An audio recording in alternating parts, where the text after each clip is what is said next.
Hi, can you give me advice? I'm a new Muslim, but I can't seem to pray 5 times a day.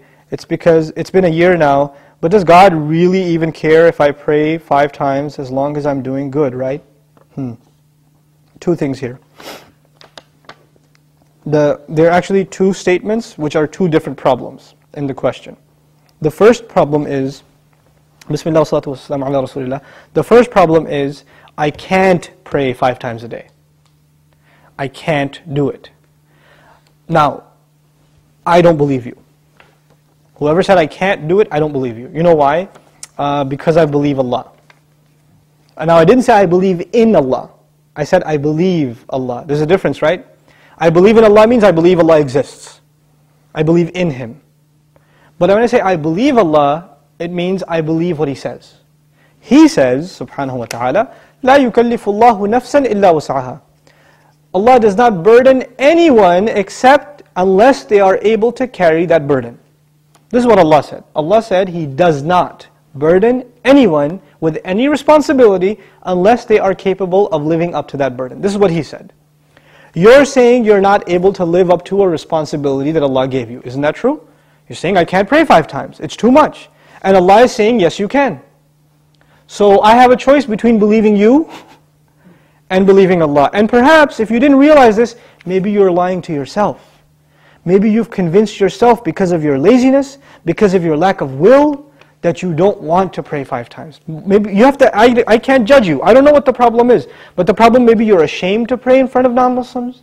People can take 15-minute cigarette breaks at work, right? They can take a break and just go hang out, do whatever. You can't pray 5 times a day. SubhanAllah. In this part of the world, where when I used to work in New York City, I would see Muslims praying all over the place. In the middle of 5th Avenue, on the curb, the guy is making salah because it's time. Or in the university, you open the copy machine room in the library, and there's like 3 guys praying right there, making salah. Muslims will pray. If there's time, we're going to pray. That's it. We're going to pray. So there are no excuses. That would be the cops. I mean, stop? All right. Okay. So that's the first thing. Allah said you can. If Allah gave this burden upon you, and He did in fact, then you can. Convince yourself of that. And rely on Allah, He'll make it easy for you. The second question is, does He really care? Does He even care if I pray or not? Now this question is actually more about, does He need my prayer or not? You're forgetting that the prayer isn't for Allah. It's for you. It's not for Allah. If all the people in the world, all they did with their life was pray to Allah, it would not make Him any richer. It wouldn't add to His kingdom because He already owns all of kingdom. And if no one mentioned Allah ever again, it doesn't diminish His dominion, His kingdom, His glory in any way. He doesn't need us. We need Him. We need Him. So the question is, do you feel like you need to pray? Do you feel like that's a need in your life? And if it's not, if you feel you're free of begging Allah for His help, turning to Allah and submitting before His commandments, then that's a serious problem with your faith. It's become weak, and this question only came up because you've been distanced from Allah for so long that shaitan can come to you and say, yeah, I know you used to feel bad about not praying, let's just get rid of that bad feeling and replace it with, well, why do I have to pray anyway? That's the next phase of that disease. The first part was, at least it was diagnosed, but at least you had some bad feeling. Guilt was still there. That's a gift from Allah. When that guilt even goes away and you say, Allah doesn't need my prayer, it's all good. So long as I'm doing good. And that's the last part I want to talk about, this so long as I'm doing good part. Who defines what's good? There are 2 kinds of good in this world. Please remember this, okay? There are 2 kinds of good. There's ethical good.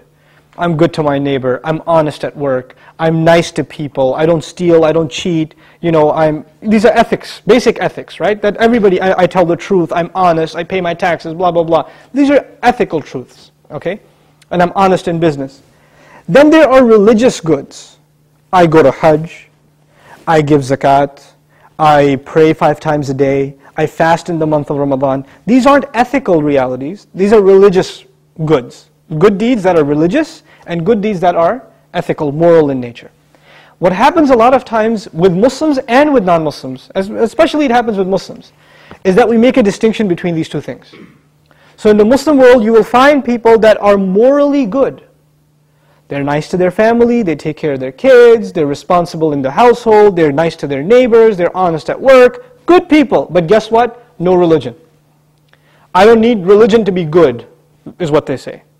And on the other extreme, you have people that pray, go to Hajj, give zakah, have a long beard, dress in a very religious garment, and yet terrible to their family, cheating people in business, highly immoral and unethical. So what's happened is we have separated the two dimensions of goodness.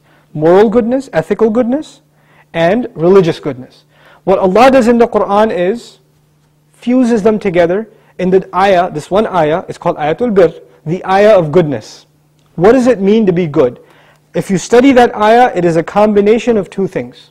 It's a combination of ethical principles like fulfilling your promises, being patient, perseverant, and also religious goodness, establishing the prayer, giving the zakah, right?